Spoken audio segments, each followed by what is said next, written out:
দিনহাটা কলেজের দ্বিতীয় বর্ষের সমাজবিজ্ঞান বিভাগের ছাত্রী ফুলেশ্বরী বর্মন, ফুলতি বর্মন। আমরা দুজন মিলে ভিডিওটি করেছি আমাদের গ্রামের একটি বিখ্যাত মন্দির নিয়ে। কিছু কথা তুলে ধরব। মাদাইখাল কালীবাড়ি উত্তরবঙ্গে যে প্রাচীন মন্দিরগুলি রয়েছে তার মধ্যে এটি একটি অন্যতম মন্দির। দুই বাংলা নিয়ে প্রায় 250 বছর আগে এই মন্দির ও মেলার সূচনা হয়। এটি বর্তমানে কোচবিহার জেলার অন্তর্গত দিনহাটা মহকুমার বামুনহাটে অবস্থিত। এই ঐতিহ্যপূর্ণ মন্দিরে প্রতি বছর বাৎসরিক পুজোর পরে শনিবার অথবা মঙ্গলবার এখানকার মায়ের বাৎসরিক পুজো হয়। সাথে চলে 15 দিন ব্যাপী বিশাল মেলা।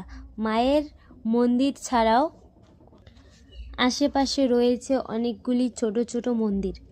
শোনা যায় এই মেলায় শুভ সূচনা হয়েছিল বাংলাদেশে নাগরশরীক নামক একটি জায়গায়, যেখানে আজ থেকে 250 বছর আগে মেলা ও পুজো চলে এসেছে। কিন্তু দেশ ভাগের পরে ওখানকার স্থানীয় লোকেরা সব ভারতে চলে এলে এই বাংলায় শুরু হয় মায়ের নতুন পুজো। হ্যাঁ, শোনা যায় মা নাকি তাদের স্বপ্ন আদেশ দিয়েছিল পুজোর জন্য। এটি এই বাংলায় স্থাপন করা হয় 1952 সালে। মায়ের মন্দিরের পাশেই রয়েছে একটি শিব মন্দির, যেখানে প্রতি শ্রাবণ মাসে পুজো হয় এবং মেলা চলে। মন্দির স্থলে রয়েছে একটি বিশাল সংবেদনীয় পুকুর।